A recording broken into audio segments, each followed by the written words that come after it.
Hello traders, welcome back to this video. So in today's analysis, I have XAU as my first pair. So on gold, from our last analysis, I told you guys that we are supposed to look for selling opportunities to the downside, and that is exactly what gold has been doing. So we have been having some selling to the downside, and the target was this external liquidity. So gold already took out this external liquidity to the downside, and then right now, if we expect a pullback to the upside, we will wait to see what price will be doing at around this area. So on gold, if I come into the daily time frame to get our bias, so the bias is coming from the daily time frame, and it is because gold had reacted from this fair value gap here. You can see this fair value gap in the daily time frame. So we had this fair value gap in the daily time frame. Price tapped into that area, and then we had a change of character to the downside. Later on, price pulled back at least into a 50% level before having the push to the downside. So we already have another break of structure here, and gold has been pushing even low to the downside. So if I come into the 4 hour time frame, we had a very good point of interest here in the 1 hour time frame, a very good 1 hour order block. Price tapped into that area, and then price has been bearish since that day that price tapped into that 1 hour order block. So this is the order block, this is the 1 hour order block, and then you can see clearly the order block has a fair value gap, and then price took out this high as a liquidity before having this selling momentum to the downside. So at the moment right now, I expect price to pull back, of course, and I expect price to be coming into this point of interest. So this is my first point of interest. If we have a confirmation from this point, we take our sales to the downside. But if price breaks this high, and we see a candle closing above this point, we expect price to be pulling into a 50% level before we have a move to the downside, possibly into these fair value gaps up here. So we have this for our fair value gap that was left behind up there, and price might be coming into that area if we have the pullback coming to this upside. So if we take a fib level from this high to the low, we have price having this as a 50% level. So we need to see price coming into this area. If we don't have any confirmation, we don't take our trades to the downside. And if price will be pulling back even deep into these areas, I'll be expecting price to react from this fair value gap to the downside. So that is my extreme point of interest, and then I'll be taking my sales from that area to the downside. Then inside the 1 hour time frame, this is my point of interest, and if we get a trade from there, of course, with a confirmation, we will be taking our sales from that point, and then we target this external liquidity. So if we have the confirmation from that point of interest, we take our sales from there, and then we target this external liquidity down here. So I think that is on gold. And if you have a different opinion, you can share the opinion in the comment section. And also, if you have been watching my videos, don't forget to like this video. So my next pair today, I have GBP USD. So on GBP USD, price tapped into this area here, and we have been having some selling momentum to the downside. So price filled in this fair value gap, and as from my last analysis, I told you guys that I still expect price to be pushing into this fair value gap, but price had a very aggressive move to the downside from this point of interest that I've been telling you guys. So price tapped into that area, and then we have been having a very aggressive move to the downside. And right now, I expect price to be moving even lower to clear this external liquidity. So we need to look for a continuation entry to the downside. And because of that, if I come into the 1 hour time frame, we can have that. We have this point of interest here. I have this area, this order block. So I want to see price coming back into this area, and then I'll be looking for my selling opportunities from that point to the downside. So, and if I drop into the 30 minutes time frame, this is the order block, the point of interest. So if I can refine that into this area, you can see clearly that is our point of interest. So in the 30 minutes time frame, this is the order block that I expect price to come back into, and then we expect a reaction from there. If we have the confirmation, guys, we look for our selling opportunities from that area, and then first take profit will be below this low, the external liquidity, and then the full take profit now will be at the external liquidity, which is down here.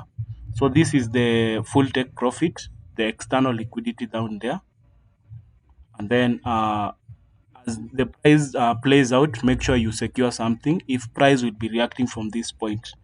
So that is what I think will happen on GBP USD. That is my anticipation, guys. I want to look for a trade to the downside because you are currently bearish to the downside. So that is it on GBP USD. So I also have US 30 as my next pair.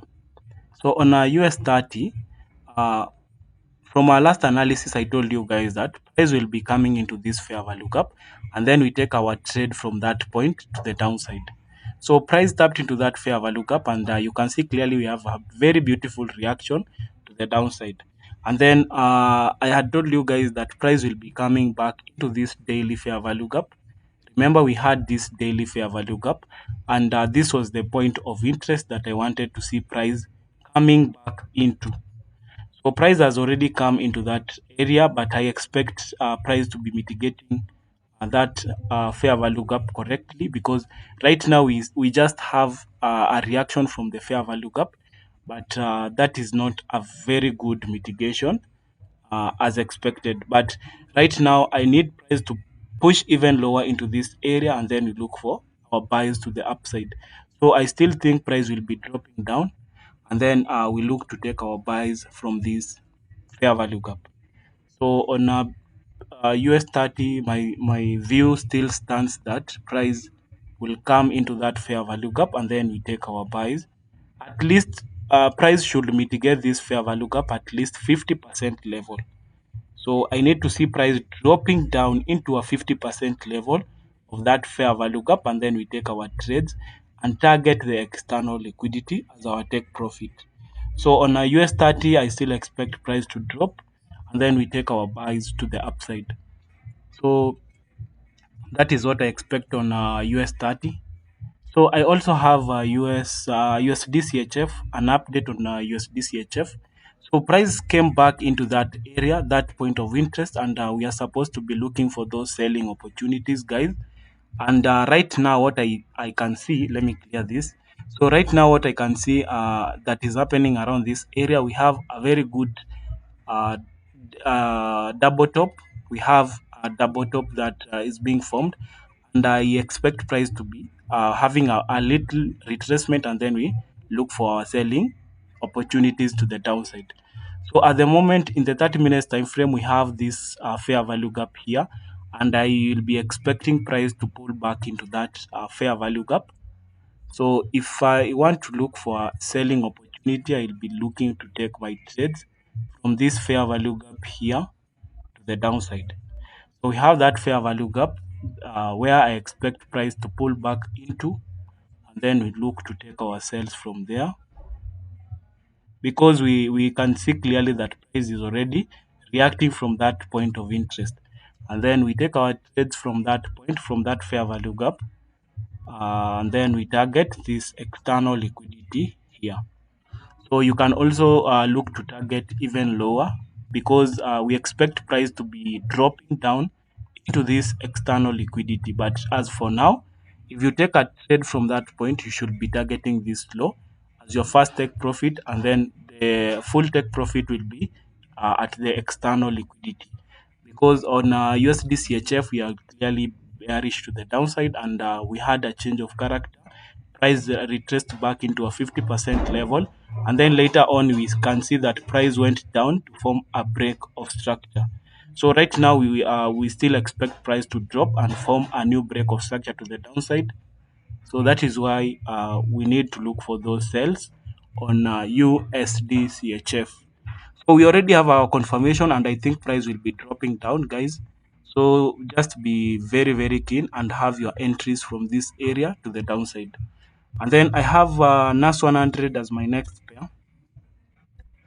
So on NAS 100, what I think on NAS 100, if I come into the daily time frame, we have this area here where the weekly time frame opened with the daily time frame opened with a gap, and then price never came down to fill that gap, and I think price will be looking for an opportunity to come and fill that fair value, fill that gap that price formed. And then if you can see clearly here, we are in a very good uptrend. So we are supposed to be looking for those buys to the upside and support the upward move. And then right now we had price sweeping this lows liquidity clearly here. Then after that sweep of that lows liquidity, we have price going up to break a structure to the upside. So we have a new break of structure to the upside at that point. And then after that break of structure, always know that price should be coming back into a 50% level before we have a push to the upside. So we have the price coming back down, and I expect price to be coming into this 50% level. And then here at the 50% level, we have a very good support and resistance level, and I'll be expecting price to come up to that area. And then inside this area, we also have a very beautiful fair value gap that is unmitigated. So we have this fair value gap in the 4 hour time frame that is unmitigated, and that is where I expect NAS 100 to be coming back into before we look to take our buys to the upside. So generally, if you can see clearly, if I extend that, you can see that is a support and resistance level, as well as we have another confluence that there is a fair value gap. According to SMC, there is a fair value gap there that price needs to come back and fill. And then in the 1 hour time frame, you can see clearly that we have this gap that price didn't come back to fill. So we have this gap here, so it can be a very good confluence that price should be looking to come down and fill that gap, and then also come down to fill this fair value gap before we look for those buys to the upside. So my general view on NAS 100, I still expect a pullback to come into these areas, and then we look to buy to the upside. So right now the price is reacting from this support and resistance level, and I think NAS 100 together with US 30, those two pairs always react very well from support and resistance level. So you can see clearly right now the price tapped into this area, reacted to the upside. Price came back once again into this area, and then we have a reaction to the upside. And then at the moment we have a very good support here as well. Then price has reacted from that area, so we have this support and resistance level. Price tapped into that area, and I think right now we are supposed to be having those sales to the downside. So as of now, I expect price to be moving down. I expect price to be moving down into this area down here. So I'm looking to sell from around that area to target this fair value gap, and then once price comes into that area, we look to buy to the upside. So that is my general view on NAS 100. In case price comes here, let's say maybe tomorrow, we'll be looking for those buys to the upside. So for this trade here, it is a very risky trade because this is against the trend. You should be knowing that, because this is a very risky trade entry because we are against the trend. So in short, let us wait for this area. Let us wait for price to be pulling back into this point, and then we take our buys to the upside. So that is what I think on this pair as well. Don't forget to like this video, comment down below the comment section, subscribe, and then turn on the notification bell so that you don't miss on any analysis that I do for you guys.